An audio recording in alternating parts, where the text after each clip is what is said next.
Bueno, vamos a comenzar.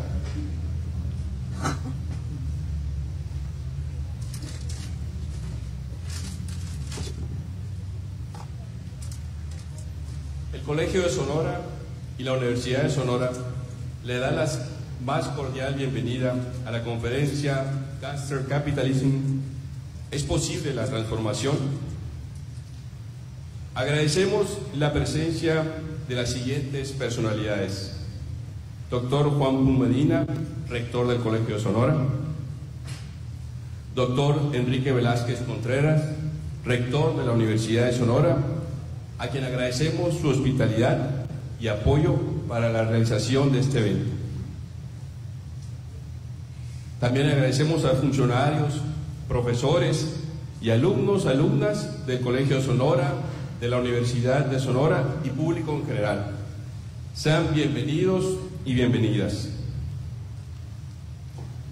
Antes de presentar a nuestros distinguidos visitantes, les pido que por favor lean las recomendaciones incluidas en la bolsita que encontrarán en sus asientos, cuyo fin es la comodidad de los asistentes y conferencistas.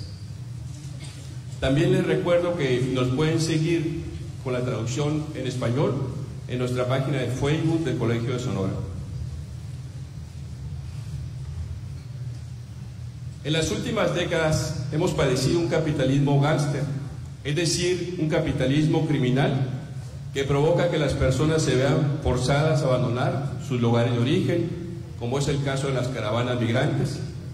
Un capitalismo que contamina ríos, que produce el cambio climático, que exacerba las desigualdades sociales y con ello la violencia y la inseguridad. Ante estos retos nos preguntamos si es posible un cambio. Y para pensar colectivamente en las alternativas nos acompañan el día de hoy el profesor Noam Chomsky y el profesor Marvin Waterston, para quien les pido un fuerte aplauso.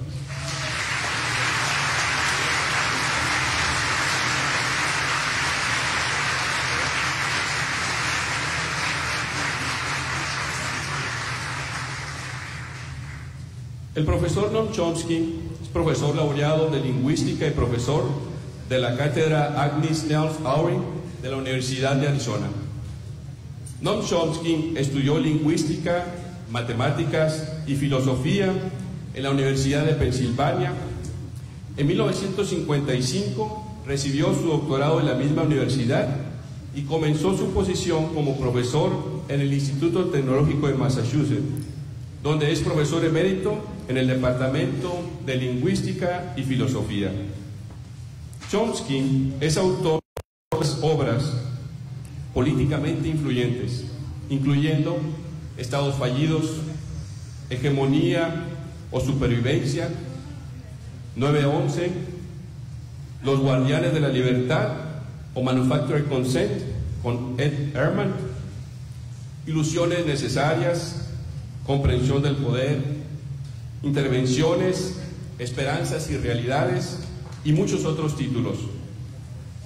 En 1988, Chomsky recibió el premio Kyoto en Ciencia Básica, que se otorga a aquellos que lo han contribuido significativamente al desarrollo científico, cultural y espiritual del ser humano.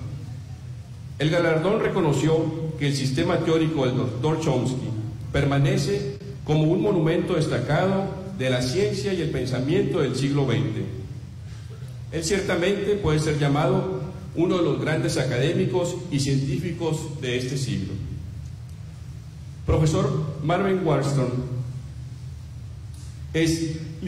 tiene licenciatura en Biología Molecular y Psicología de la Universidad de Colorado, maestría en Geografía por la Universidad de Colorado, doctorado en Geografía de la Universidad Rutgers, profesor emérito de la Escuela de Geografía y Desarrollo de la Universidad de Arizona. Mark Waterston es un geógrafo marxista interesado en comprender el mundo para poderlo cambiar. Su investigación y docencia actualmente se enfocan en las nociones gramscianas de hegemonía y sentido común. Como Gramsci señala, el sentido común es un terreno de lucha diaria, cuyos contornos no pueden simplemente dejarse sin cuestionar. Que las propias ideas sean dadas por ciertas sin cuestionamiento y de modo dominante en la sociedad significa ocupar una posición muy poderosa. Cómo se construye, mantiene, refuerza y a veces transforma el sentido común es algo digno de investigación. Antes de cederle la palabra a nuestros invitados, quiero recordarles que las preguntas escritas se recogerán solo durante los primeros 15 minutos de cada intervención y se seleccionará por parte de un grupo de investigadores del Colegio Sonora. Pues sin más preámbulo, le cedo la palabra y es un gran honor al profesor Marvin Waterstone.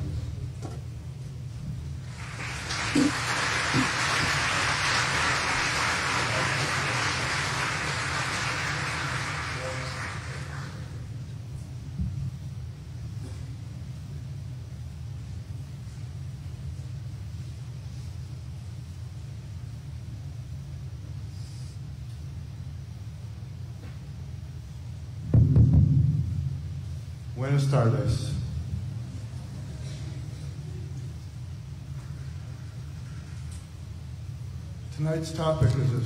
El tema de esta noche es algo pequeño, el capitalismo gángster. ¿Es posible la transformación? Yo diría inmediatamente que sí, es posible, pero es difícil. Y voy a hablar de unos cuantos elementos que conforman lo que yo creo que son las posibilidades y los impedimentos. Entonces me gustaría empezar pensando en la manera en que hay dos elementos necesarios para la transformación, entre otros.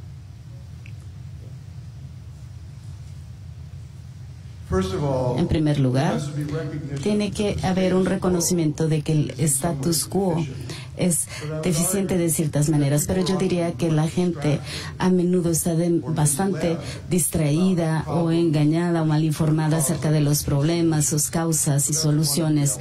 Ese es uno de los elementos para la transformación. En segundo lugar, tenemos la habilidad de imaginar alternativas al status quo. Yo sugeriría que esto se ve reprimido de manera vigorosa y voy a hablar de las maneras en que esto ocurre esta noche. Un concepto relacionado en el que voy a pasar tiempo es la hegemonía, que es la gobernancia con el consentimiento de los gobernados. Para los gobernadores esa es la forma preferida. Si los gobernados creen que los gobernadores están actuando en su mejor interés, hay menos resistencia. Es un intento de mantener este tipo de estructura de gobierno. La forma alternativa es la coerción, que es mucho menos deseable, pero se vuelve necesaria cuando la legitimidad se ve sovacada. Y vamos a pensar en eso un poco después, esta misma noche. Voy a hablar un poco acerca de un periodo anterior al periodo neoliberal y antes del capitalismo gángster, para resaltar algunas de las cosas que ocurrieron entre 1945 a 1970, aproximadamente desde el final de la Segunda Guerra Mundial hasta principios de los 70. También se le llama como el capitalismo regulado, también se le conoce algunas veces como liberalismo embridado, también se le llama la era dorada del capitalismo y también a veces se le llama capitalismo con rostro humano. Y particularmente me gusta esta imagen porque en un minuto voy a hablar del capitalismo despiadado.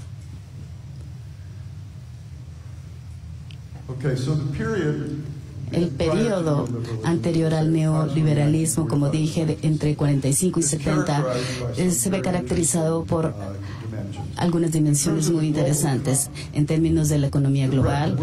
El sistema Bretton Woods, que fue establecido por los Estados Unidos principalmente después de la Segunda Guerra Mundial como un marco para el comercio y desarrollo internacional, estableció algunas de las instituciones más importantes que todavía existen hasta la fecha: el Fondo Monetario Internacional, el Banco Mundial, el GATT, Acuerdo General sobre Aranceles y Comercio, que fue sucedido por la Organización Mundial del Trabajo, la OCDE, el Banco Internacional de Acuerdos, etcétera. Había una tasa de cambio fija respaldada por el oro, y el dólar estadounidense era la divisa mundial. Eso es muy importante. A medida que avanzamos en nuestra discusión, también teníamos una economía mundial moderadamente abierta, con algunos aranceles y algunos obstáculos al libre capital y su movimiento. También, si vemos las tablas de este periodo, vemos una asociación entre las ganancias de productividad y las ganancias de los trabajadores. También permitía la inversión extranjera directa de los Estados Unidos, pero también abrió los mercados estadounidenses a los bienes de Europa y Japón y permitió un crecimiento muy fuerte en las economías capitalistas alrededor del mundo. Y después llevó a una serie de problemas, una tasa en decaída de las utilidades, y se necesitaba un modelo nuevo de acumulación de capital. Y ese modelo nuevo es el periodo neoliberal, aproximadamente 1970 al 2008 aproximadamente. Estas fechas no son precisas, pero sí están bastante cercanas. Quiero hablar un poco acerca de esta ideología neoliberal. Las ideas ya han estado aquí desde los 40, una organización que todavía tenemos, la Sociedad Macmillan's. Los principales dogmas incluían cosas como la liberalización de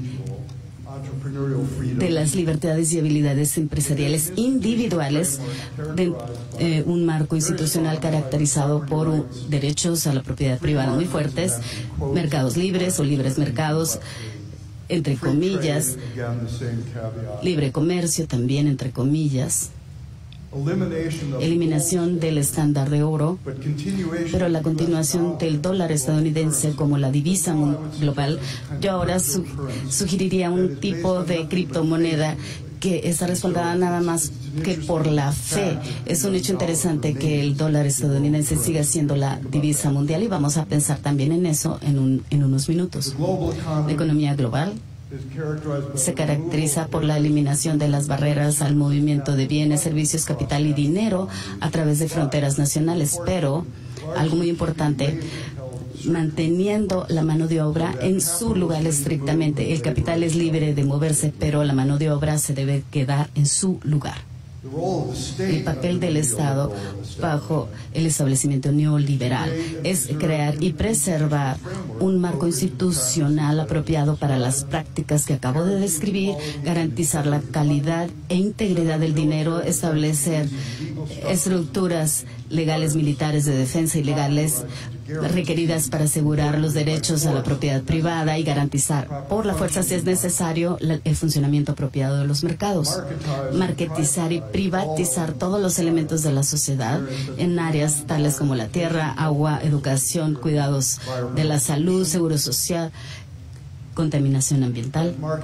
Y si los mercados en estas áreas no existen, entonces deberán crearse, ya sea por acción del Estado si es necesario. Y todas las otras acciones por parte del Estado se consideran ilegítimas. El papel del Estado es básicamente asegurarse que los intereses neoliberales se cumplan.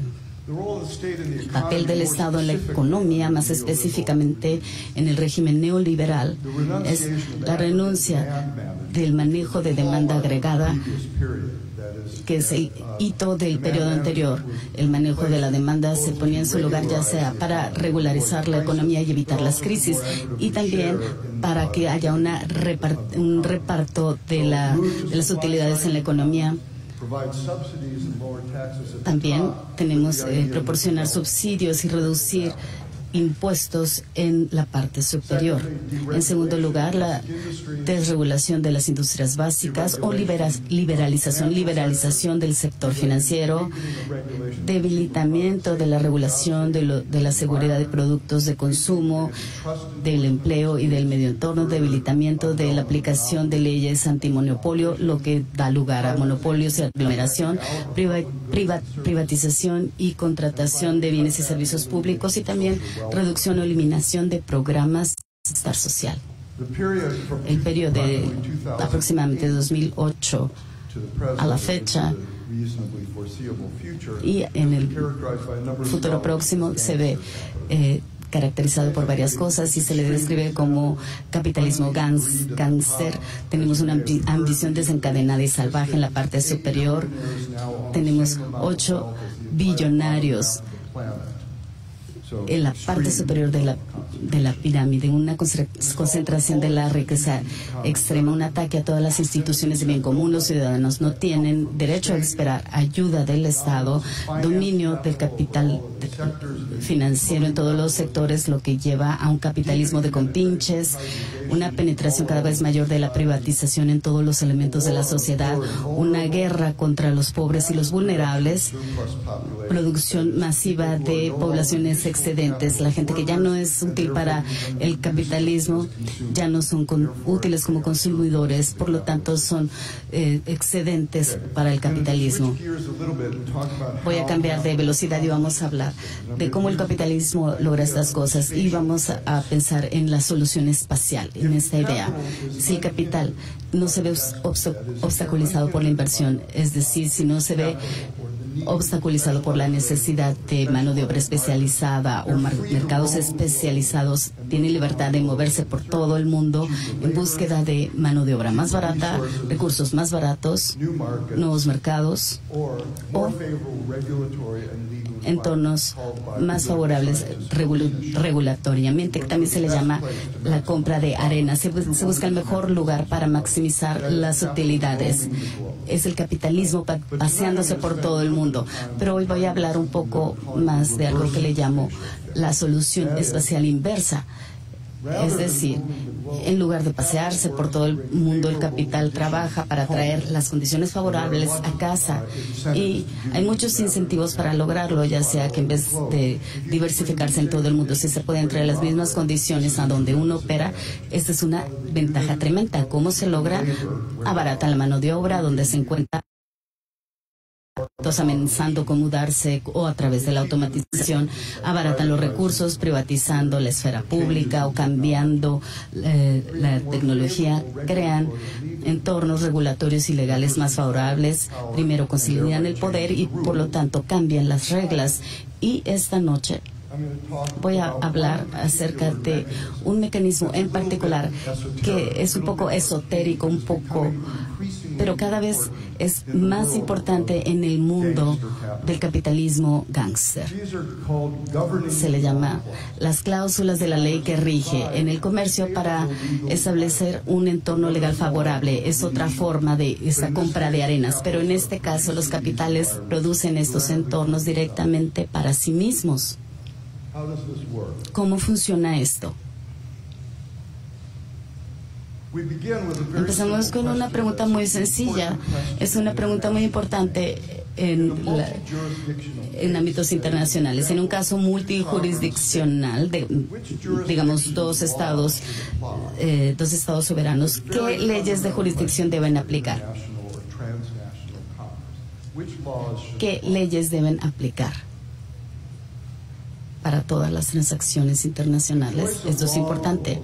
Las leyes de jurisdicción o de la legislación aplicable están diseñadas para guiar esta elección. Las cláusulas de ley que rige permiten a las partes en transacciones multijurisdiccionales elegir qué leyes y tribunales van a regir la interpretación y aplicación de sus contratos. Virtualmente todos los contratos multijurisdiccionales incluyen ahora estas cláusulas de ley que rige. De otra manera, las ruedas del comercio internacional se pararían. Se necesita un mecanismo para hacer cumplir un contrato. Especifican la elección del fuero, jurisdicción, donde se va a decidir un caso. También especifican qué leyes van a ser aplicables, qué tipo de leyes se van a aplicar a la interpretación del contrato. Y estas dos cosas no siempre se equiparan. Las partes pueden elegir el derecho de Nueva York, pero aplicar el derecho consuetudinario de Inglaterra o viceversa. Pueden ir a los tribunales en Londres y utilizar el derecho de Estados Unidos. Entonces, estas dos cosas no se equiparan. Así que se tratan de mezclar. Históricamente, la mayoría de las transacciones exigían una conexión geográfica razonable entre un contrato y los tribunales y leyes aplicados para interpretarlo y hacerlo cumplir.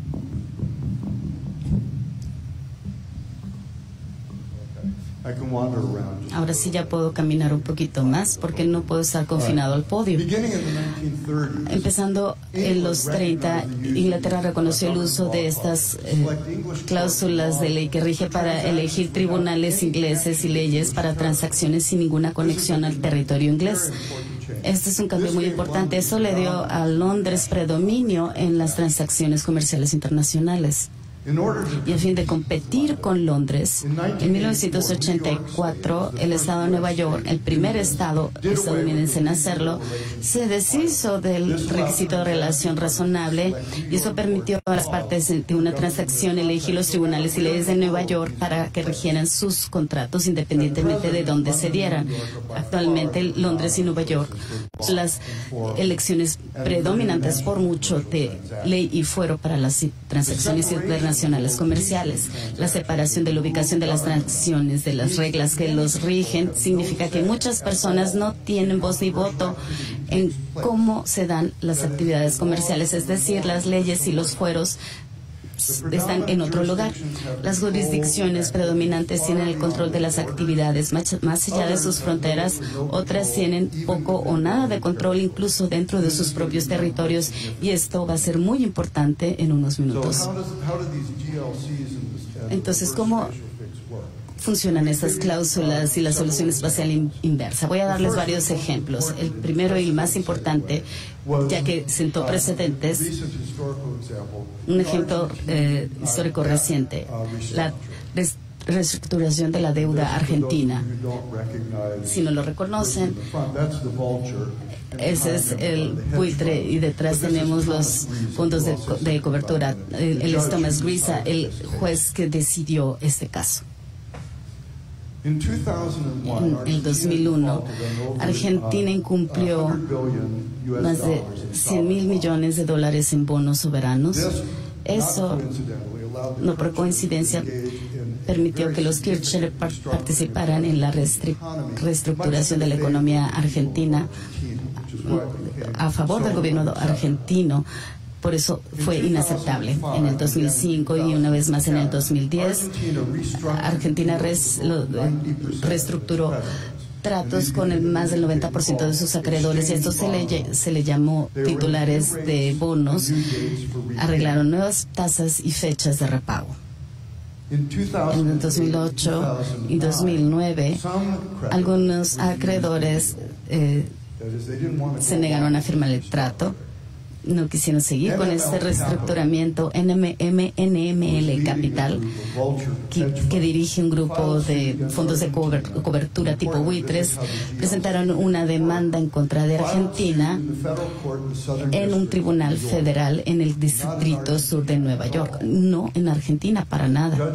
El juez Thomas Grisa dictó diferentes fallos que ahora son muy importantes. Primero ordenó que Argentina no podía pagar nada a ninguno de los acreedores con los cuales se había hecho arreglos nuevos hasta que se le pagara primero a NM Capital. Una decisión arbitraria por parte del juez Grisa. También, como la finanzas internacional no permiten los fondos soberanos en su país, no podía confiscar los fondos argentinos. Entonces, emitió una orden restrictiva contra cualquier parte en cualquier lugar que ayudara a Argentina en el procesamiento de pagos, y esto incluye a todas las partes involucradas directa o indirectamente en dar consultoría, preparar, procesar o facilitar cualquier pago sobre estos bonos de intercambio. La orden restrictiva no estaba limitada a las partes que se encontraban en Estados Unidos, y también prohibió que Argentina buscara rutas de pago alternativos incluso fuera de los Estados Unidos. Entonces podemos empezar a ver cómo estas cláusulas tienen que ver con las acciones de las naciones soberanas, aun cuando ninguna de las actividades se llevaron a cabo en Nueva York. ¿Qué significa esto? Esto da lugar a algunas preguntas muy importantes. La primera es, ¿en qué punto en la secuencia de transferencias transnacionales el dinero pasa de pertenecer al país originante, en este caso Argentina, a pertenecer a los acreedores? Es una cadena de eventos en que Argentina deposita el dinero en otro banco, pero las decisiones de GRISA hace que hagamos esta pregunta: ¿en qué punto de esa cadena el dinero ya no pertenece, en este caso, a Argentina?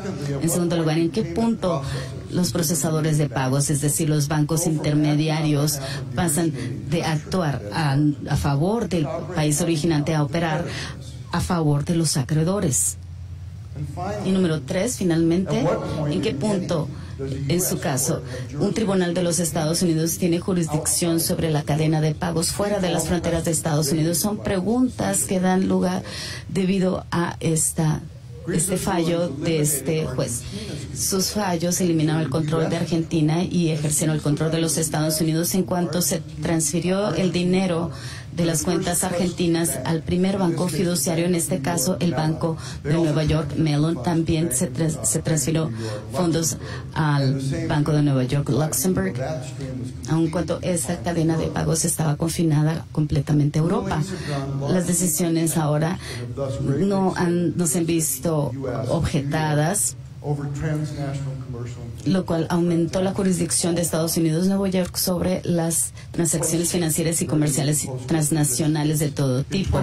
En el 2016, varios acreedores llegaron a un acuerdo con Argentina por más de $4,000 millones, siendo que 80 millones con M fue la deuda original, y el arreglo fue de 4,000 millones, incluyendo 2,400 millones para NML Capital en bonos.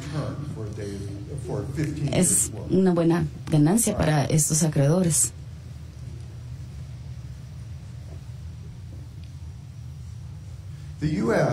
Los Estados Unidos han utilizado el control del sistema financiero mundial desde el fin de la Segunda Guerra Mundial para imponer sanciones a los adversarios y competidores.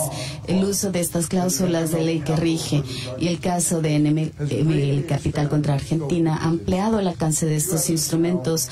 Los Estados ahora están pensando que puede actuar en cualquier parte del mundo. La extensión de jurisdicción extraterritorial que surge de la decisión de GRISA ha permitido que Estados Unidos prohíba virtualmente cualquier otra nación soberana violar estas sanciones a través del miedo de perder acceso a los mercados de Estados Unidos y el sistema financiero controlado por los Estados Unidos. Los Estados Unidos han ampliado su control. Los regímenes de sanciones, algunas veces se les llama poder blando, ha causado la muerte de más civiles inocentes que las operaciones militares abiertas a través de los bloqueos de bienes y servicios vitales. En realidad no es un poder tan blando. Voy a darles un segundo ejemplo, un poco más contemporáneo. Aquí tenemos la declaración de emergencia de conformidad con la Ley Internacional de Poderes Económicos Emergentes. Aquí reporto que he emitido una orden ejecutiva, la orden declarando una emergencia nacional respecto a la amenaza extraordinaria a la seguridad nacional y política exterior de los Estados Unidos que representa la situación en Venezuela. La orden no se concentra en el pueblo de Venezuela, sino más bien las personas involucradas en la erosión de las garantías de los derechos humanos, etcétera, etcétera, etcétera. Esta es una orden ejecutiva firmada por el presidente Barack Obama, que está preocupado por la legitimidad del gobierno de Maduro, y es bastante claro que este no es un gobierno legítimo, no fue elegido apropiadamente, a diferencia de esto.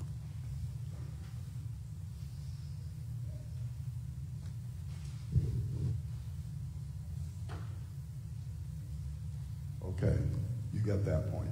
Nevertheless, sin embargo, ¿ya lo entendieron? Este es un enunciado de un oficial del Estado del Departamento de Estado. Las sanciones financieras que hemos impuesto al gobierno de Venezuela lo ha forzado a empezar a incurrir en incumplimiento tanto en la deuda soberana como la de su empresa petrolera, y estamos viendo que debido a las malas elecciones del régimen de Maduro tenemos un colapso total económico en Venezuela. Nuestra estrategia la vamos a seguir con ella. Ese es un recordatorio del ataque a Allende para hacer gritar la economía de Chile. Venezuela ha perdido aproximadamente 350.000 millones de dólares, incluyendo costos de oportunidad, dinero que pudo haberse gastado en otras cosas entre 2003 y 2017 debido a las sanciones impuestas por los Estados Unidos y el boicot. Esa es la fuente. Una cita que tenemos aquí. Las sanciones económicas y bloqueos modernos son comparables con los sitios medievales de ciudades. Las sanciones del siglo XXI tratan no solo de poner de rodillas un pueblo, sino a países soberanos. Esta es una declaración de Alfred de Zayas en enero del 2019. También sugirió que el Tribunal Criminal Internacional podría investigar las sanciones y la guerra económica que se está librando contra Venezuela como crímenes en contra de la humanidad.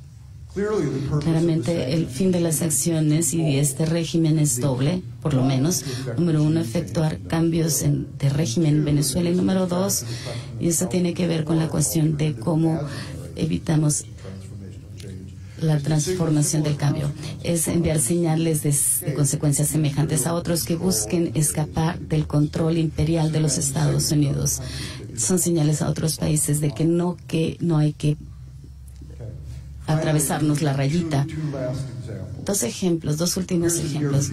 Tenemos un ejemplo del futuro cercano, Cuba, además del embargo de casi 60 años para aplazar la revolución cubana y evitar la difusión de un imaginario alternativa al capitalismo. El uso de estas cláusulas y las decisiones se están utilizando para poner presión al régimen cubano. El título 3, que es bastante oscuro, de la ley de Helms-Burton de 1996, que también se le conoce sin ironía alguna como la Ley de Libertad Cubana y Solidaridad Democrática, permite a los anteriores propietarios y los herederos de bienes nacionalizados por el gobierno revolucionario cubano que entablen acciones en los tribunales de los Estados Unidos para ganar compensación por lo que perdieron.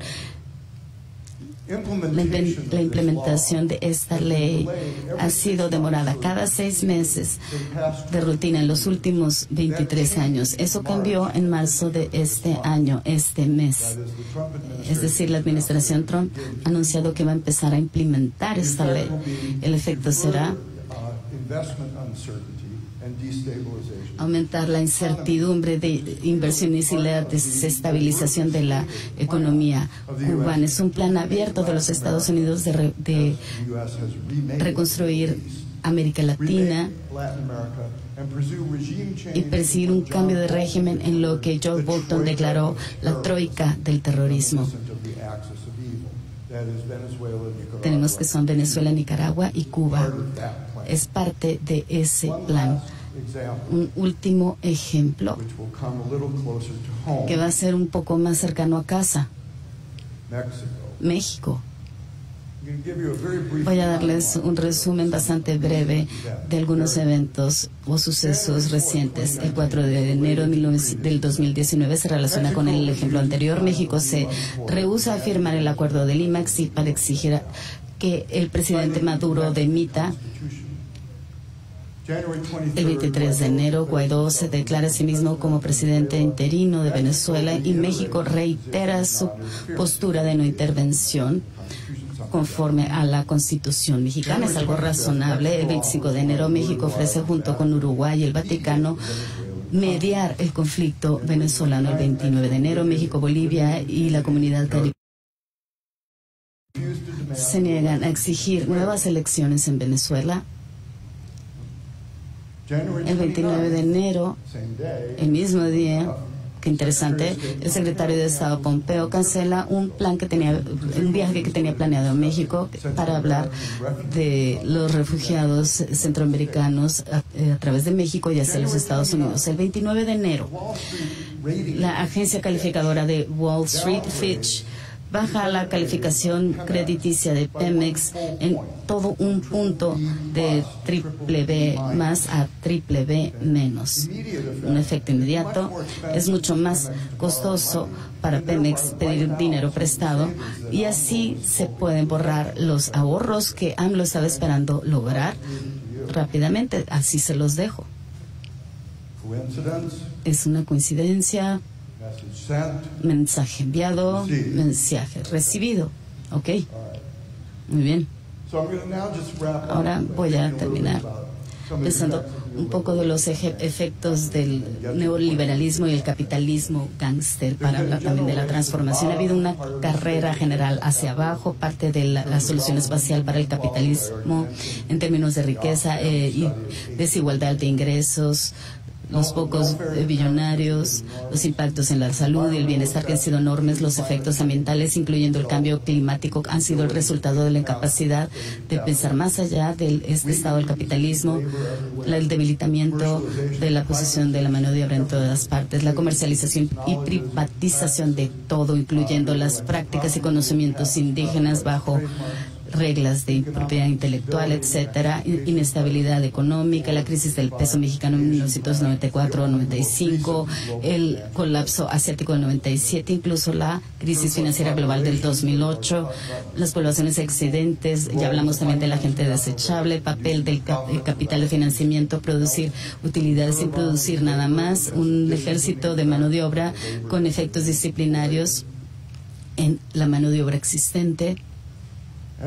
Y finalmente, una base cambiante para la legitimidad del Estado. Los Estados ya no pueden garantizar el bienestar de su población, entonces han pasado a una forma nueva de legitimidad, de un Estado de bienestar a lo que se le llama un Estado de guarnición militar.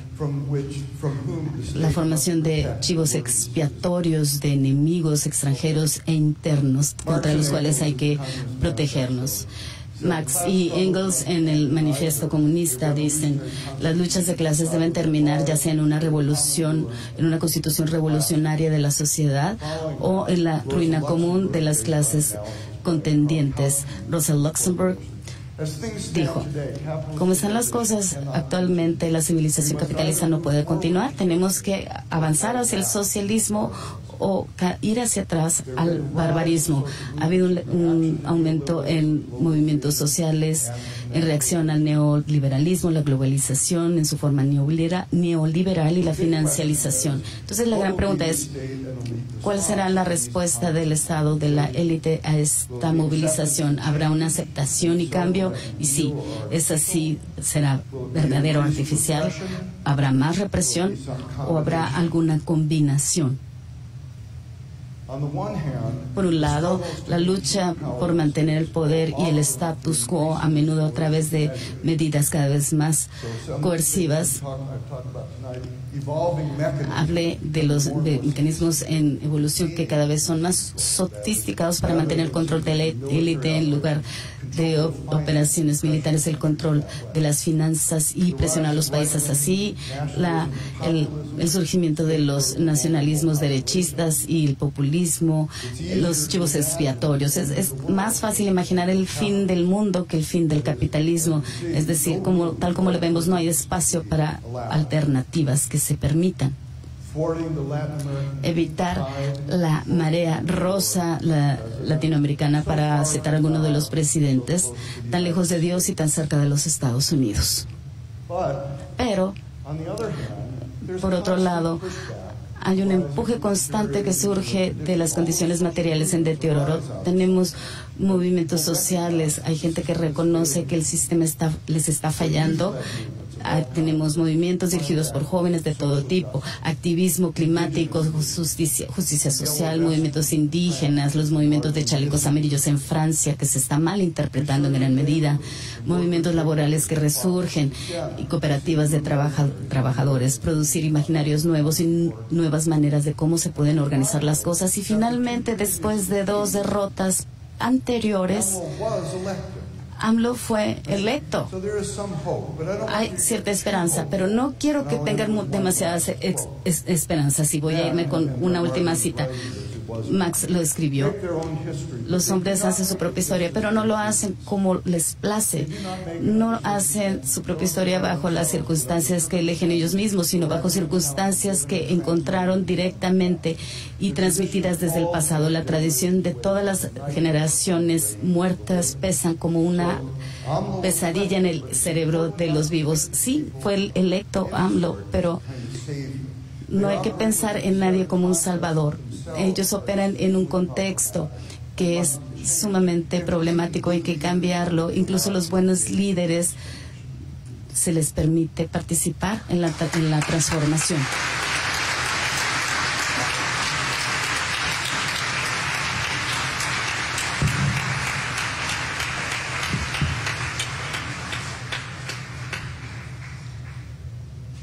Bueno, ahora toca el turno a darle la voz, y es un honor, al doctor Noam Chomsky. Adelante.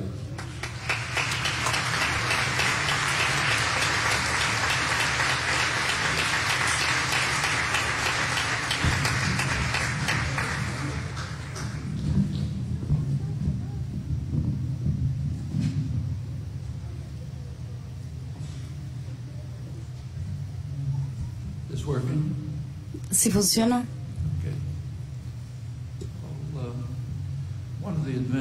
Una de las ventajas de tener 90 años de edad es que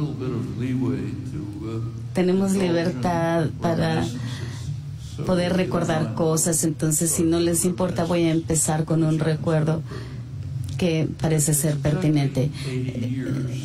Exactamente 80 años, casi a la fecha, desde el primer artículo que redacté, bajo circunstancias que son bastante semejantes a las de hoy. Y el artículo fue escrito inmediatamente después de la caída de Barcelona en febrero de 1939. Fue el fin de la República Española y de la revolución anarquista, que en mi opinión fue la mayor victoria de la libertad en la historia moderna. La caída de Barcelona también fue la ocasión para el flujo de refugiados a México, aproximadamente 40,000, y también a Nueva York, cerca de donde yo vivía.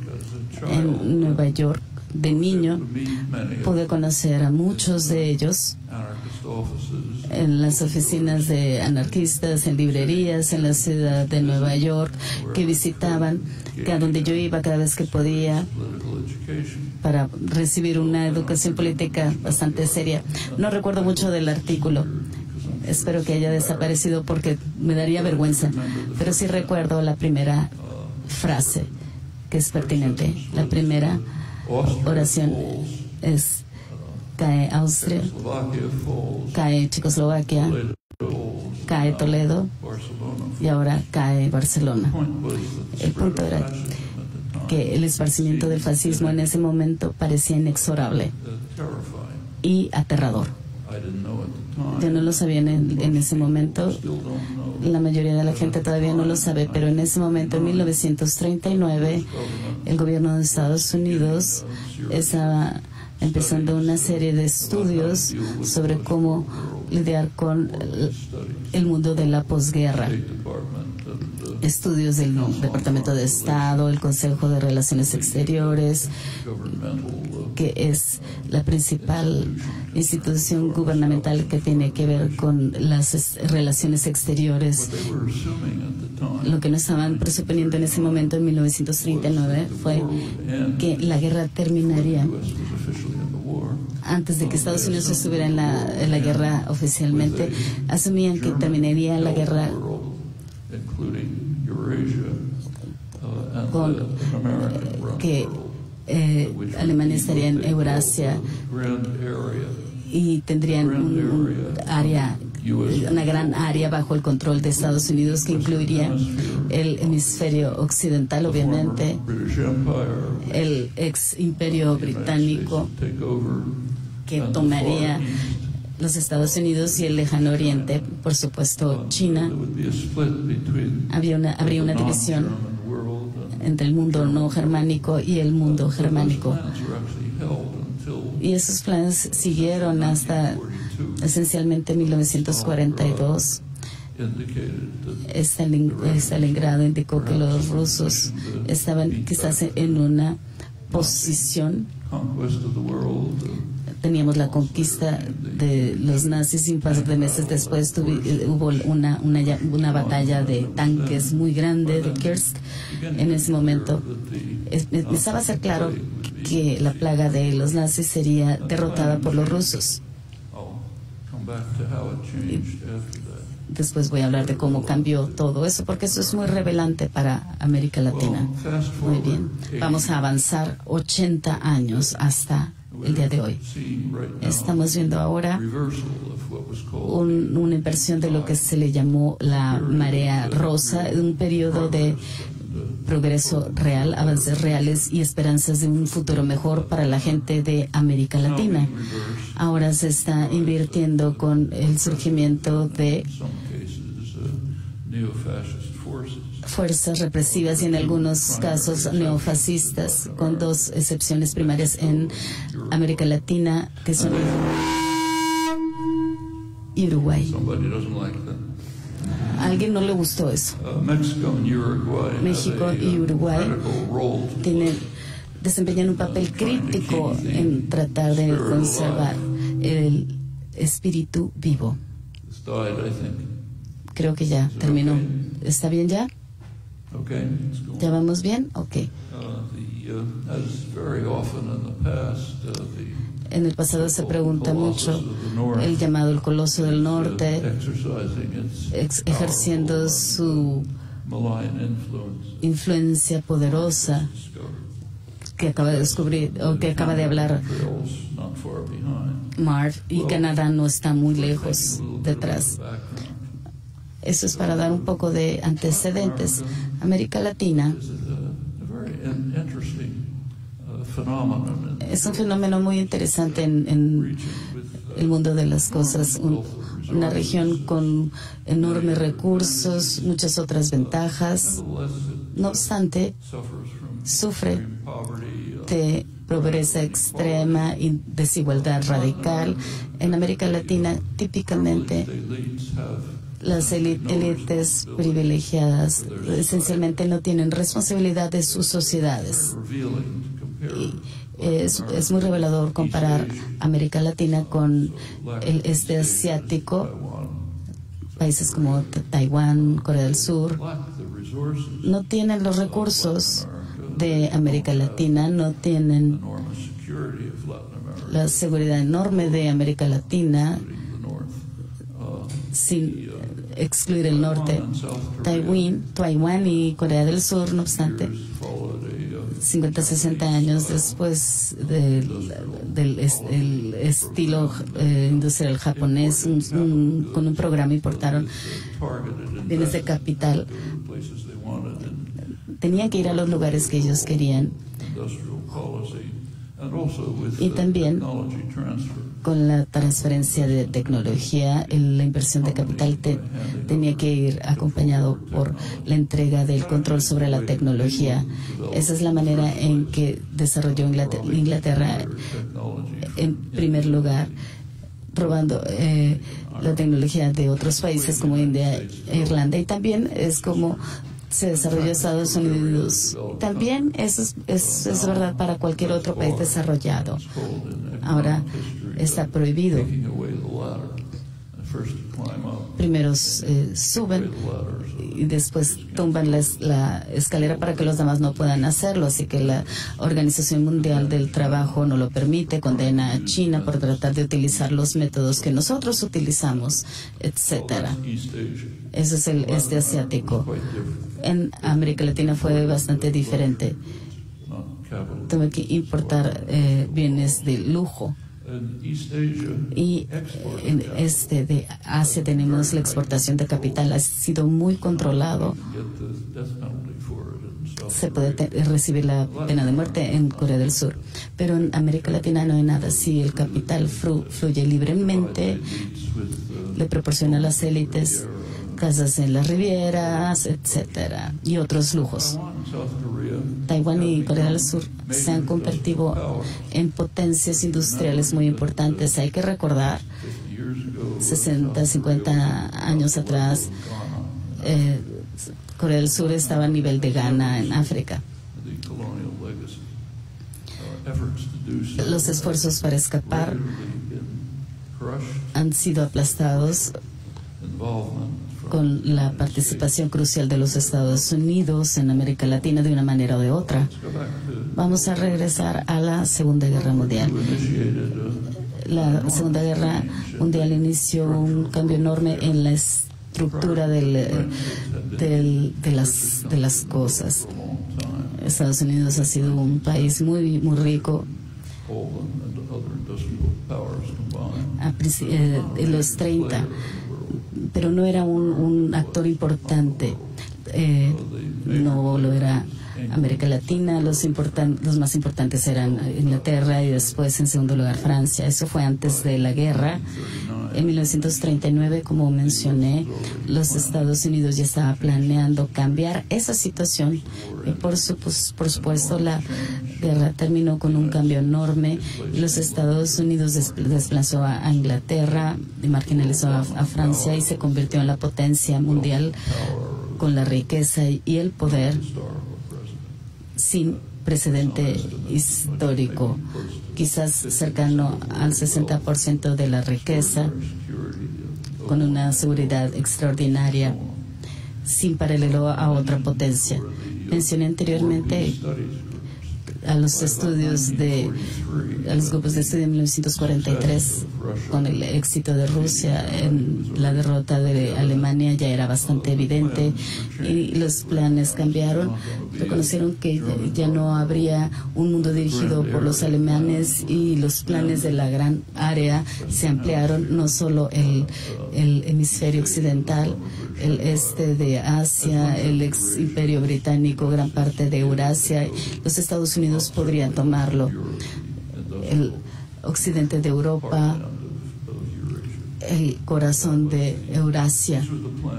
Estos eran los planes hacia el fin de la guerra. Y de hecho los planes eran, hasta que terminó la guerra, transferir de los sistemas de planeación, los grupos de estudio de la paz, el Departamento de Estado, el equipo de planeación de políticas, buscaron maneras de implementar estos planes región por región, y cada región recibió una función, como se le llamó, dentro de todo el sistema. La función del sureste de Asia era proporcionar recursos y materia prima a las potencias colonialistas anteriores dentro del sistema dominado por los Estados Unidos. África, George Kennan dijo que no era de interés en particular para nosotros, entonces se la vamos a dar a Europa para que la explote. Esas eran sus palabras. Para la reconstrucción, imagínense una relación diferente entre Europa y África en la historia, pero por supuesto eso no se consideró. Y América Latina, nuestra pequeña región de aquí, así le llamaban, sería complementaria a los Estados Unidos. En febrero de 1945, Justo antes del fin de la guerra, los Estados Unidos le llamaron una conferencia hemisférica en México, que reunió a las potencias del hemisferio e impusieron lo que se llamó la Carta Constituyente Económica para las Américas, y declaró el nacionalismo económico fue prohibido en todas sus formas. El nacionalismo económico, y se explicó, el nacionalismo económico son las aspiraciones del pueblo de América Latina de políticas diseñadas para tener una mayor distribución de la riqueza y aumentar los estándares de vida de las masas, basado en la creencia de que los primeros beneficiarios del desarrollo de los recursos de un país deben ser las personas del pueblo de ese país. Ese es el nacionalismo económico, y la creencia está mal guiada. Los primeros beneficiarios de los recursos de un país deben ser los inversionistas de Estados Unidos. Pues bien, Latinoamérica sí cumple con sus funciones. No debe tener un desarrollo industrial excesivo. Por ejemplo, Brasil podría producir acero, pero no de alta calidad, del tipo que puede producir Estados Unidos. Cosas que no le interesaba a los Estados Unidos. En general serían complementarias. Hubo una excepción que mencioné para la barrera en contra del nacionalismo económico, y eso es los Estados Unidos. Los Estados Unidos sí se les permitía, por supuesto,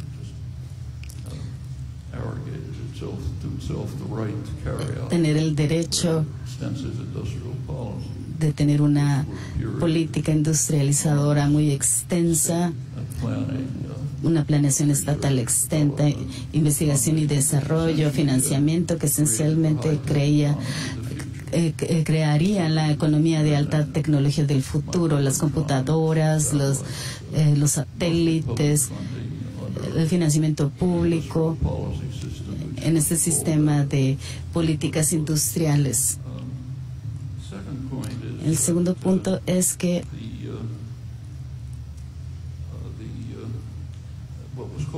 lo que se le llamó la economía sana es lo que determina a los inversionistas estadounidenses que ganen acceso a los recursos. Esa economía sana también se le llama a veces neoliberalismo. De hecho, si lo rastreamos, data hasta después de la Primera Guerra Mundial, y fue desarrollado principalmente por economistas en Austria, que eran famosos, Hayek y otros. Fue impuesto extensivamente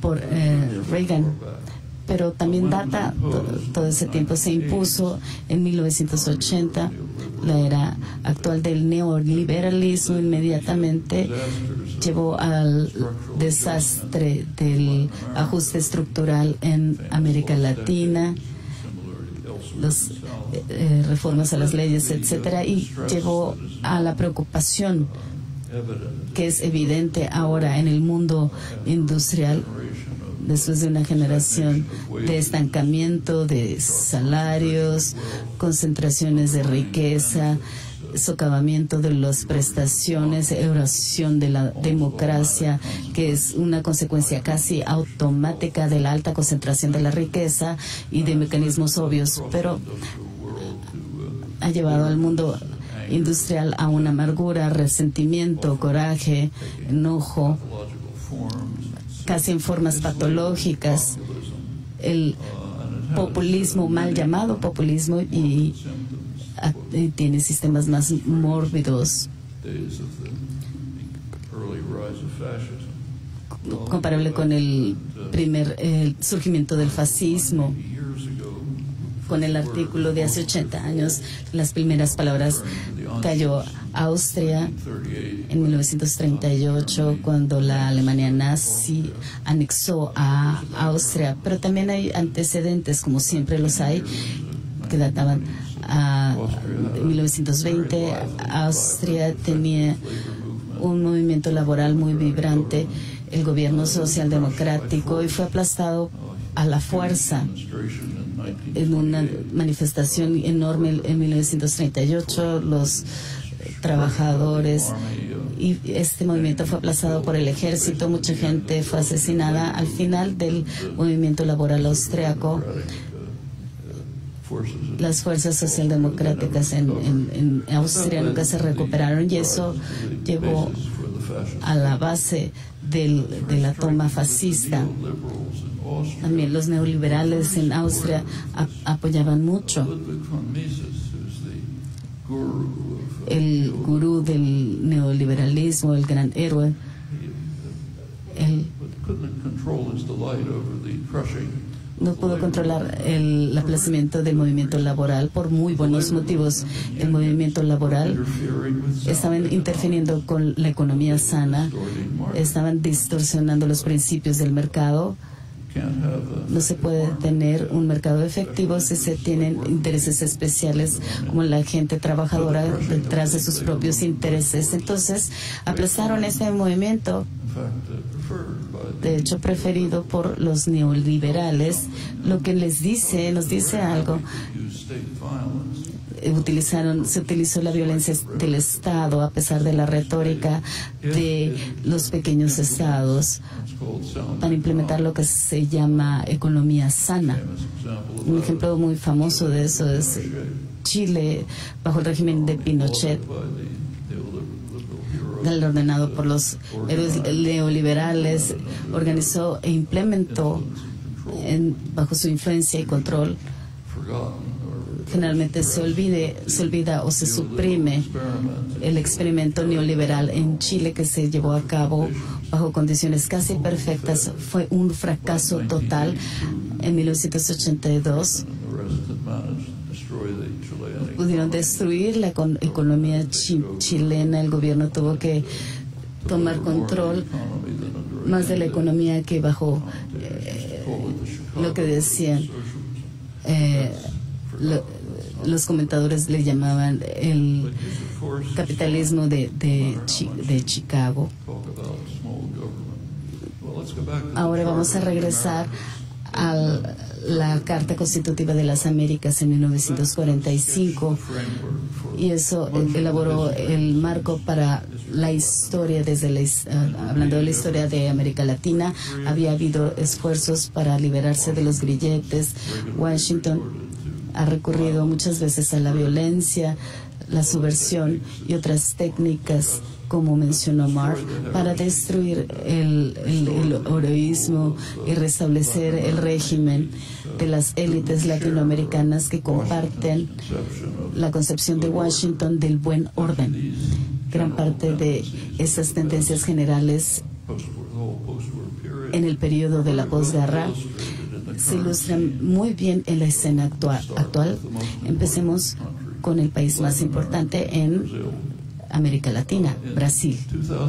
En el 2003, Lula da Silva tomó cargo como candidato del Partido de los Trabajadores, PT. Hay una revisión bastante interesante de su administración por parte del Banco Mundial, una organización de mayo del 2016, pueden encontrarla en internet, y dice que en el periodo de Lula se le llamó una década de oro de Brasil. El progreso socioeconómico de Brasil ha sido notable y observado a nivel internacional desde el 2003, cuando tomó la presidencia. El país ha sido reconocido por su éxito en reducir la pobreza y la desigualdad y su capacidad de crear empleos. Políticas innovadoras para reducir la pobreza y asegurar la inclusión de grupos anteriormente excluidos ha sacado a millones de personas de la pobreza. La trayectoria ha mostrado un crecimiento con prosperidad, con equilibrio respecto al medio ambiente, y eso ha demostrado que esto es posible según el Banco Mundial. La inclusión de grupos anteriormente incluidos reducción de la pobreza que se extendió a las instituciones educativas, cerradas antes para los grupos marginados, oportunidades que antes habían estado reservadas para los sectores privilegiados. Lula también fue el estadista más respetado del mundo y una voz muy poderosa para el sur, América del Sur. Después de la década de oro, después de salir de la presidencia un par de años después, hubo una recesión.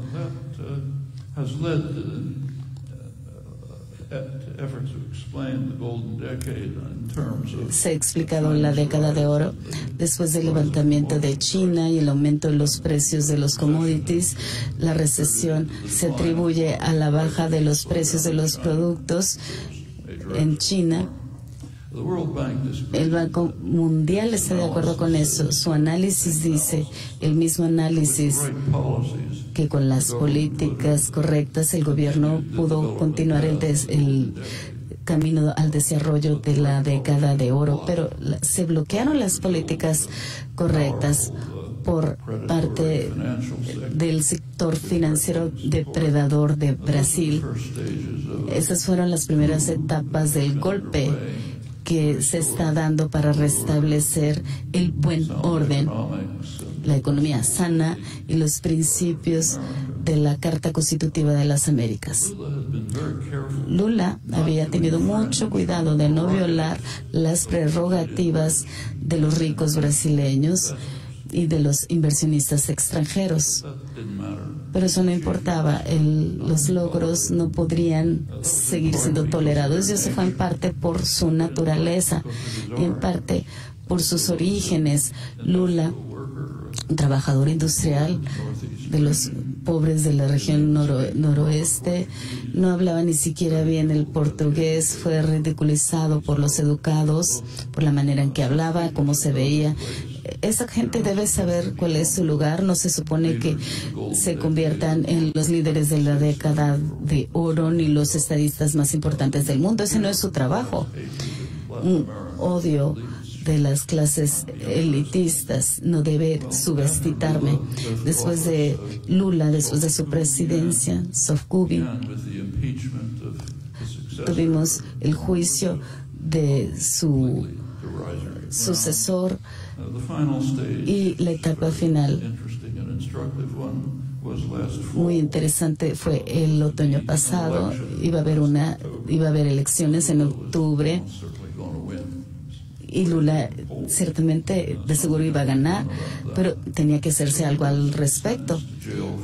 Así que se le condenó a 25 años de prisión, esencialmente una condena de por vida en aislamientos. No se le permite recibir material impreso, muy pocos derechos de visita. Crucialmente, se le prohíbe hacer enunciados públicos, como a los asesinos en masa que esperan su condena de muerte. Cuando se le visitó en septiembre estaba de buen ánimo, pero hay presión internacional y va a morir en prisión si es que no lo matan antes. Los fiscales brasileños han establecido un precedente y vieron el precedente cuando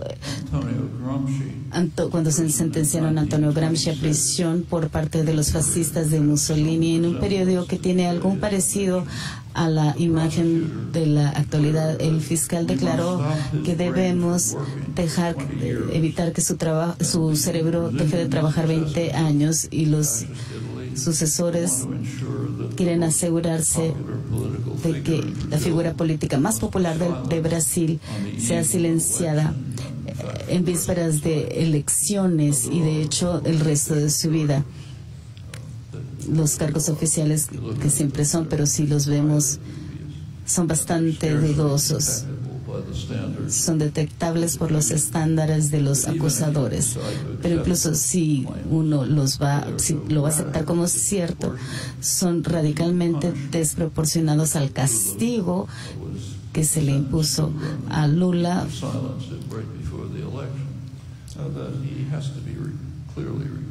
Tiene que verse claramente como un prisionero político, de hecho el más importante del mundo. Y su súplica se ve ignorada. Hay un testimonio de los valores de las élites en Occidente. Hay unas pocas raras excepciones. Una interesante es que el movimiento liberal de Estados Unidos le acaba de dar un premio, un reconocimiento, una medalla de derechos humanos, y esto es lo que dijeron.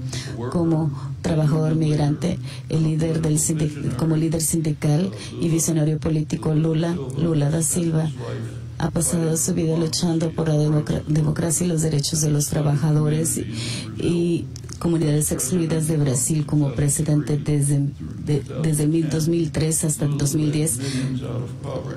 Lula dirigió a millones, los sacó de la pobreza, aumentó el acceso a la educación superior, viviendas para los ciudadanos pobres. Fue un líder reconocido a nivel mundial por llevar una economía sustentable en la que se compartió la prosperidad. Por lo tanto, esa organización honra a Luis Ignacio Lula da Silva con su reconocimiento anual de derechos civiles. No es una organización radical para nada, pero no se reportó, y eso nos dice algo acerca de la importancia de un movimiento laboral que ha sido aplastado por los neoliberales.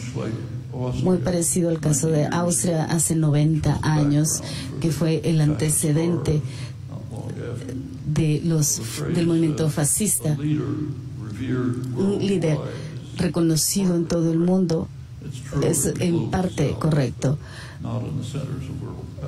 pero no, eso no es cierto en los centros de poder. Fue silenciado Lula a través de una campaña bien financiada de mentiras grotescas, vilificación en los medios sociales, que son la fuente principal de información de gran parte de la población, la mayoría pobre. Y hubo éxito en atraer lo peor de la extrema derecha en el poder. Ahora tenemos racismo, misoginia, homofobia, vulgaridad en general, y Donald Trump se ve civilizado comparado con lo que pasó en Brasil. Yo creo que es una probadita de las elecciones que vienen. Es una prueba que funcionó bastante bien. Y podemos pensar en las manos que están detrás. Eso se lo dejo a ustedes y vamos a ver más de eso. Nada más para ilustrar quién fue elegido. Un gesto típico. Bolsonaro estuvo en Parlamento y votó para destituir a Dilma Rousseff, y dedicó su voto cuando votó a su torturador. Ella fue torturada por la dictadura militar, y también dedicó su voto al torturador principal de la dictadura militar despiadada que derrocó al reformista moderado en 1964 con el apoyo sin disfraces de Estados Unidos. El embajador le llamó esta toma como la mejor victoria de América Latina a mediados del siglo. Y esta persona ha alabado la dictadura militar abiertamente, pero también tiene críticas. Hay que seguir el modelo argentino y matar a 30,000 personas. Y también ha criticado la caballería brasileña del siglo XIX por no adoptar el modelo estadounidense, exterminando la población indígena, la población nativa. Si hubiera sido así, Brasil no tuviera los problemas que tiene ahora con la población nativa de la que se quiere deshacer. Es un economista. Sus metas, como dice, son privatizar todo. También planea reducir la educación a las prerrogativas de la élite. En general, vender Brasil a los inversionistas extranjeros, hacer un modelo de la Carta Constitutiva de las Américas. Eso es lo más importante. El país más importante, ominoso para el mundo. Y Bolsonaro también pretende abrir el Amazonas a su explotación por parte de los agronegocios y mineras, que por supuesto tendría un efecto horrible en el medio ambiente, porque son los pulmones del planeta, así se les llama. Una historia algo semejante se ha dado en Venezuela. Marv habló de la situación actual.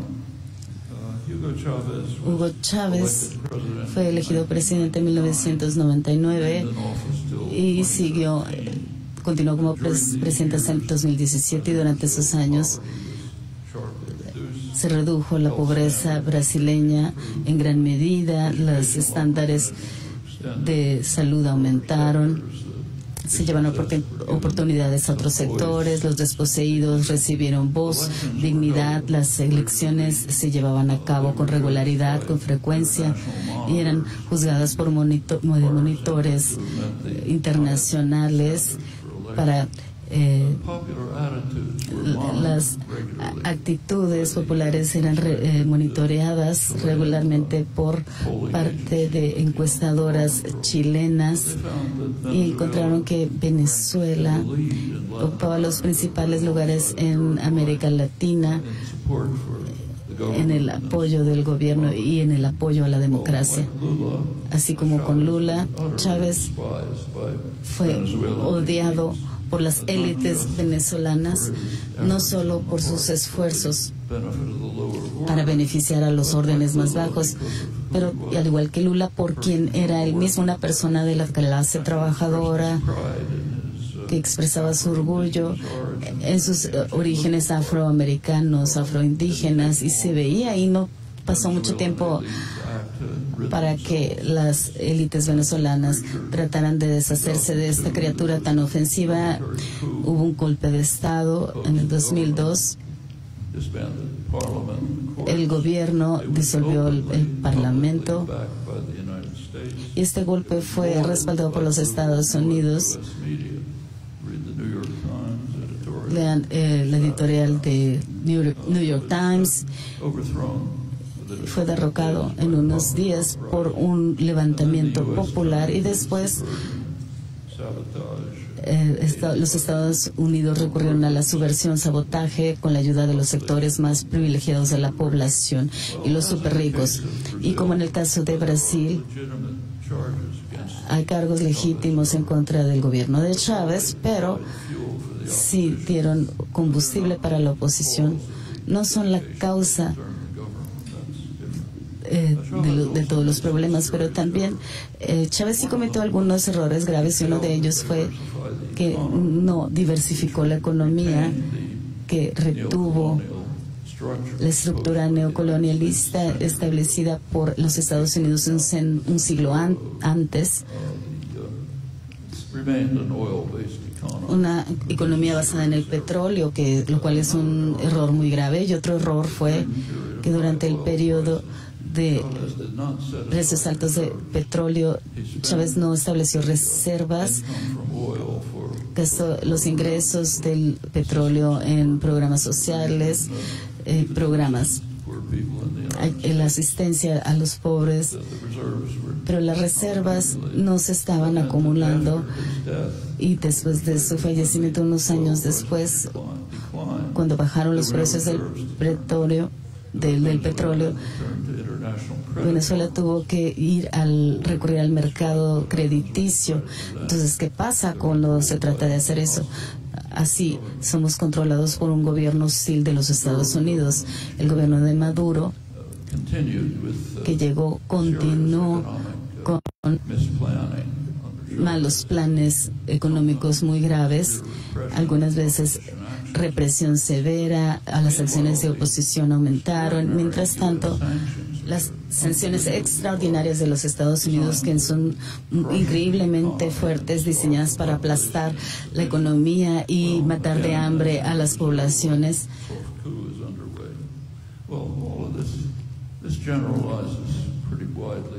Todo es una generalización bastante amplia, pero sí tuvo mucha importancia. Pero yo creo que captura lo esencial del giro hacia la derecha y el cambio de la marea rosa.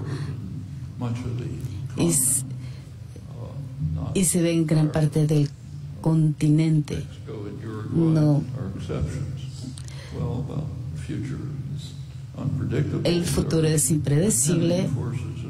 Hay fuerzas en lucha en todo el continente y mucho depende del contexto internacional, particularmente lo que ocurre en los Estados Unidos y lo que pasa en México, que junto con Brasil es el país más importante en América Latina.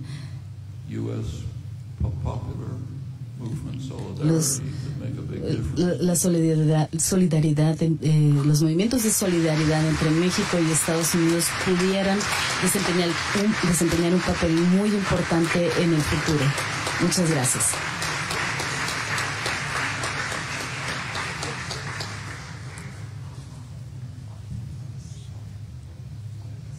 Bueno, ahora pasamos a un espacio para preguntas y respuestas. Como les dijimos en algún momento, el equipo de Colegio de Sonora recogió algunas de las preguntas escritas que realizaron buscando hacer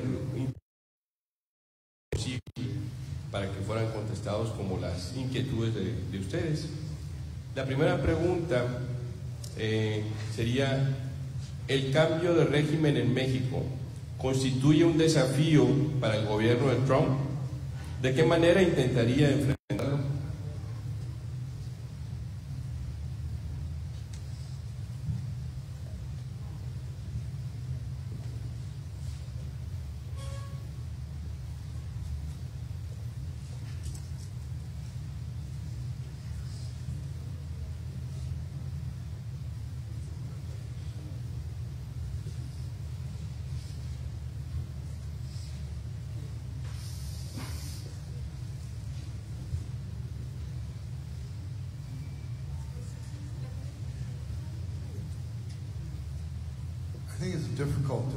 Yo creo que es difícil decir que cambiar regímenes en cualquier lugar en este momento es un desafío para la administración Trump. Parte del motivo de eso es que, por lo menos en cierto sentido, Trump ve hacia adentro, sumamente hacia adentro. Su base en los Estados Unidos se concentra en gran medida en volvamos a hacer de Estados Unidos un lugar grande otra vez. Es un aislacionismo. Hay gente que espera más interacción global, pero los instintos de Trump y los instintos de su base son capturar un pasado mítico que depende de una vilificación, satanización, digamos, fuera de otros, de los demás.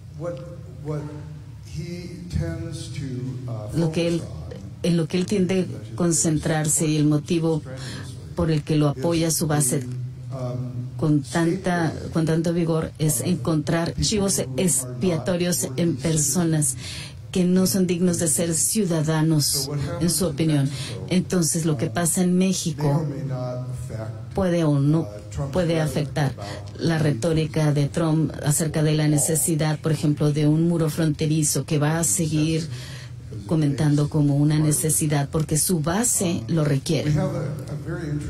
Tenemos un momento muy interesante en los Estados Unidos. Me voy a desviar de la pregunta un poquito por lo actual de la situación. Como ustedes están conscientes, el informe de Mueller, tan esperado, llegó en los últimos días y, aun cuando no vindica a Trump y a su administración,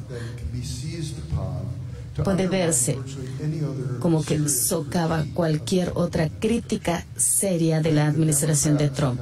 Yo creo que los demócratas han cometido un error de estrategia muy grave al tomar lo que no era problema en primer lugar, la colusión de los rusos en las elecciones, que se ve empequeñecida como el lavado de dinero, la supresión, etcétera. Pero lo que ha hecho ahora es darle a Trump un megáfono para hablar de su victimización por las llamadas fake news o noticias falsas, que ahora va a usarlo como trompeta sin fin para deslegitimizar cualquier otra crítica de su administración. Yo creo que le acaban de dar una victoria tremenda.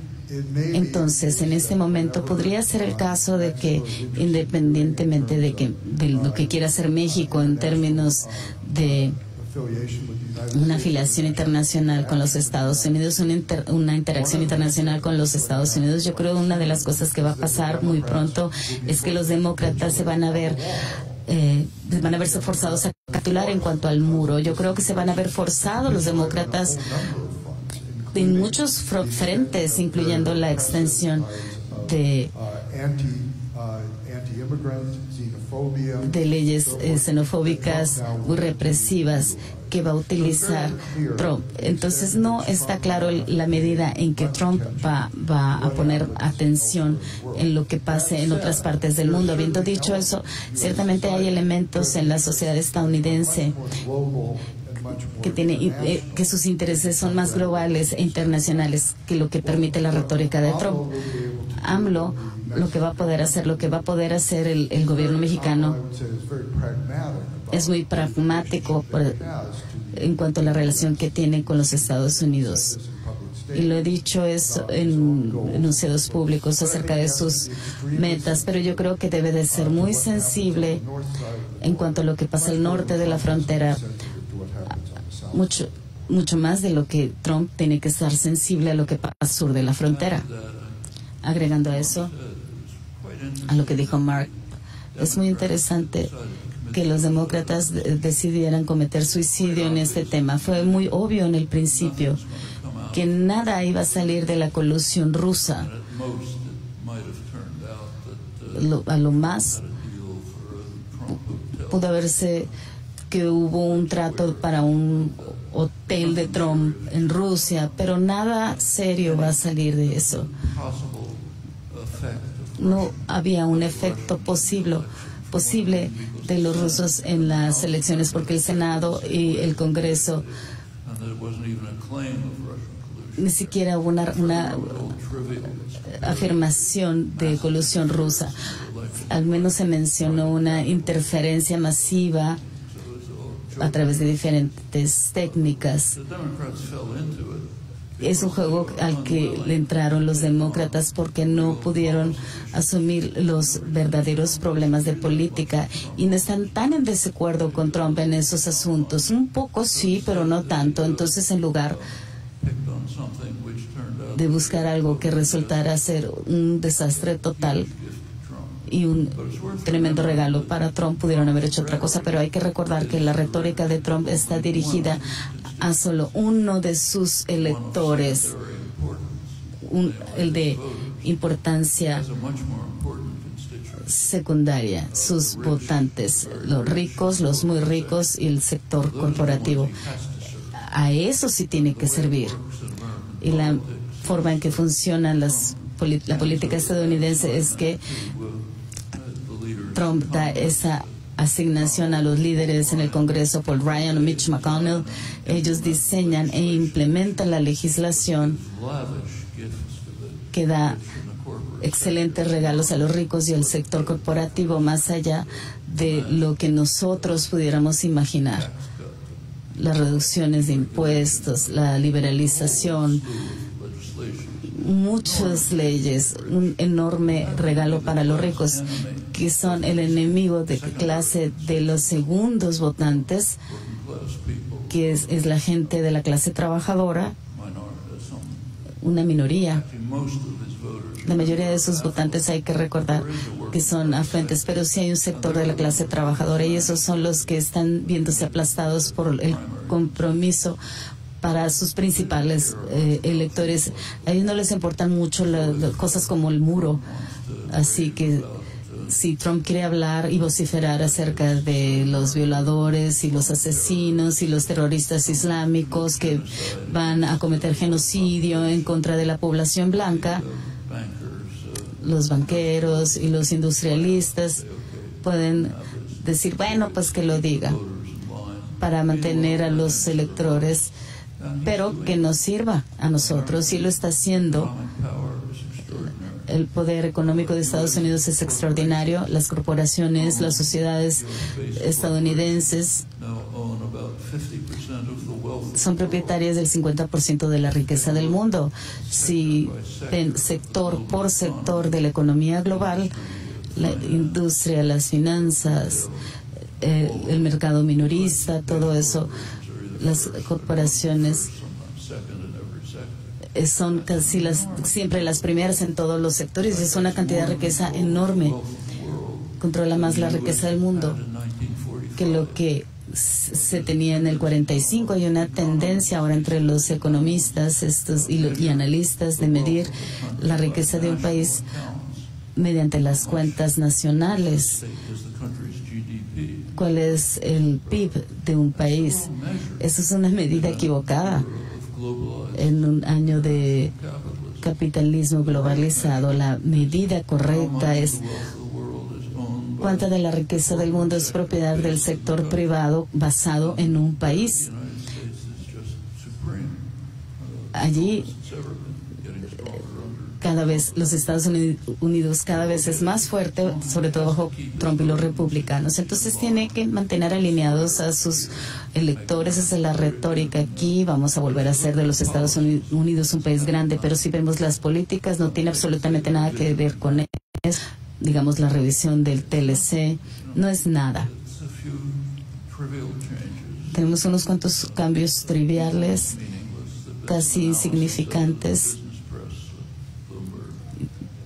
que lo mencionan a veces en la prensa financiera como Bloomberg, pero lo ve como una victoria. Puede decir, bueno, la clase trabajadora, estoy salvando sus empleos, etcétera. Sí, se están enviando algunos empleos, pero más pocos al extranjero. Él lo puede gritar, pero no importa. Van a tratar de maximizar las utilidades y Trump está satisfecho. Hay que reconocer la retórica por lo que es un esfuerzo de mantener a los electores alineados. Tiene que arrojarles algo de carne roja. De hecho, una parte significativa de su base de electores son los cristianos evangélicos. Bueno, entonces les va a arrojar la oposición al aborto, digamos, o el derecho de las iglesias a participar en actividades políticas, un par de cosas así.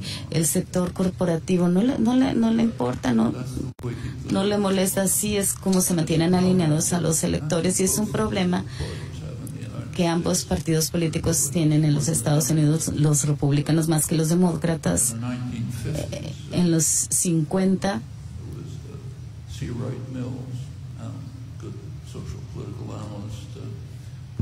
un analista señaló que los Estados Unidos es un estado de un partido, el partido mercantil. Los republicanos son más pro mercantilismo, pero en el 70 se había abandonado la clase trabajadora. Ahora está muy poco representada. Entonces casi no tiene nada que decir cuando Trump lleva a cabo estas políticas. De hecho, es uno de los motivos, yo creo, por el que llegaron a esa trampa de la colusión rusa. Pero esto está empezando a cambiar. Lo más notable de la elección de 2016 no fue la elección de un millonario con un apoyo enorme de los medios y con apoyo financiero, sino en la campaña de Sanders, que rompió con la historia estadounidense. Literalmente, la primera vez que un candidato llegó muy cerca a la nominación, a ganar la elección, si no hubiera sido por los manejadores del partido, sin apoyo corporativo o de la riqueza, sin apoyo de los medios, con el apoyo de los electores. Nunca había pasado algo así en más de un siglo, y esto sigue siendo. Hay fuerzas activistas que están haciendo cambios significativos. No han cambiado las políticas todavía. Alexandria Ocasio-Cortez está llegando a un momento importante en el activismo. Quizás los demócratas vayan a decidir cometer suicidio y socavar estas tendencias. Entonces vamos a tener otra presidencia de Trump. Pero es algo inevitable. Una vez más, la solidaridad transfronteriza es de suma importancia. Es algo que pueden hacer los mexicanos y los estadounidenses juntos para tratar de combatir estas políticas letales. En cuanto a AMLO, recuerden lo que pasó. Lula hizo todo lo posible por asegurar que los derechos de los ricos y poderosos y de las instituciones financieras, pero no importó, él estaba haciendo cosas para ayudar a los pobres, a las personas equivocadas. Eso es algo en lo que tenemos que pensar. El capitalismo gángster es salvaje y no es algo nuevo. Está tomando formas nuevas, pero la guerra de clases ocurre literalmente todo el tiempo y a menudo y si es unilateral, entonces estamos en graves problemas. Es un gusto ver que en el público hay muchos y muchas jóvenes estudiantes, y seguramente de ahí nace la siguiente pregunta. ¿Qué pueden hacer los jóvenes profesionistas para promover la transformación? ¿Desde qué espacios?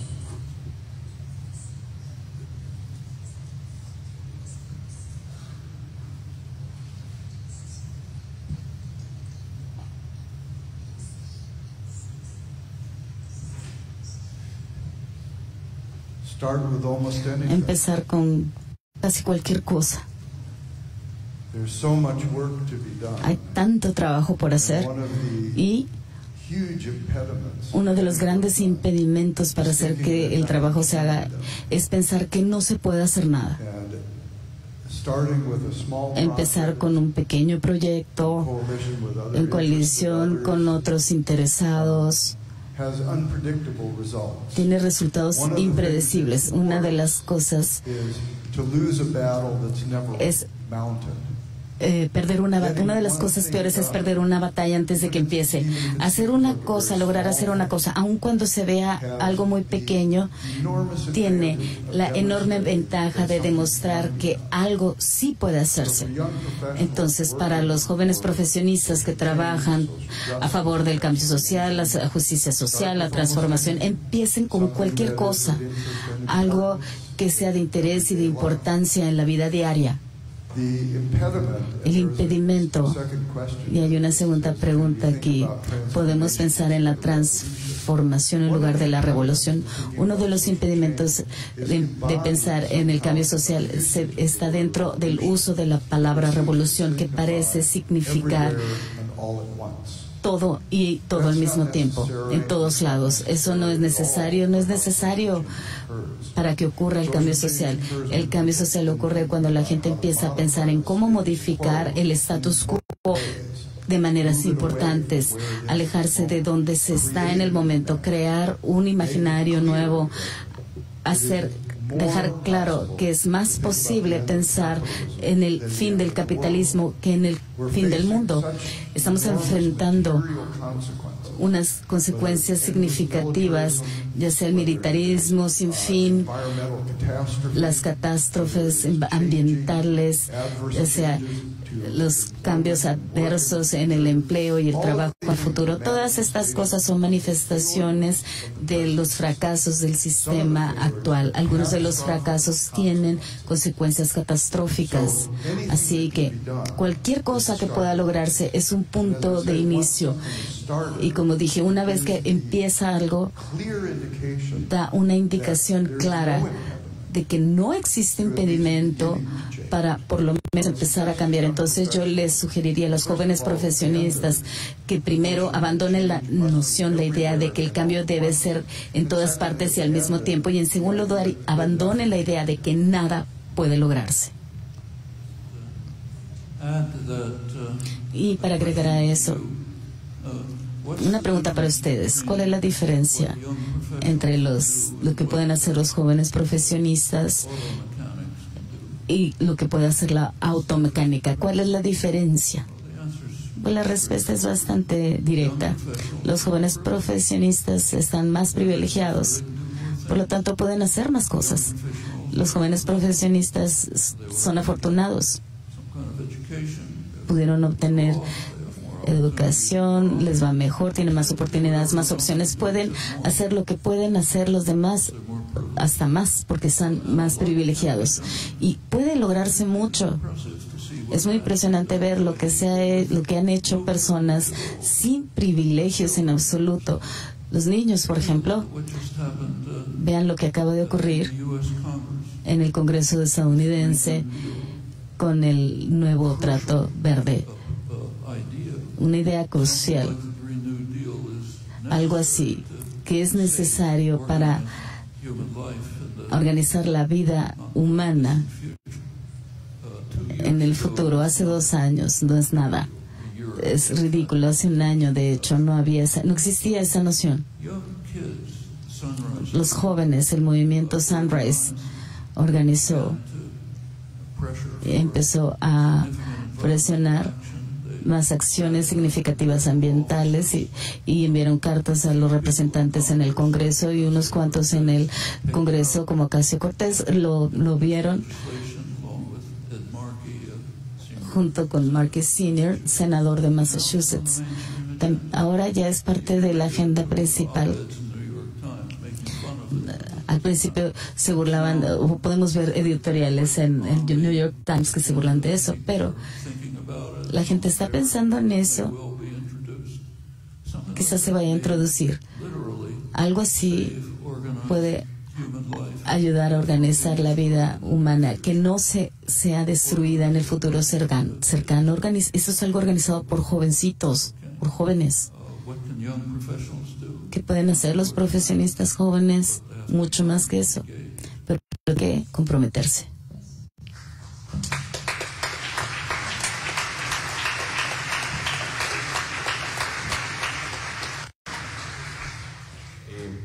Ya estamos por finalizar este evento, ya estamos en el tiempo.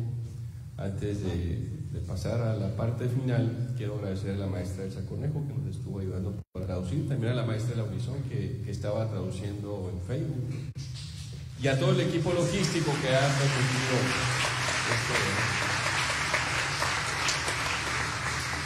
Pues, con el permiso de los rectores, a nombre del Colegio de Sonora y a nombre de la Universidad de Sonora, quiero entregarles este reconocimiento.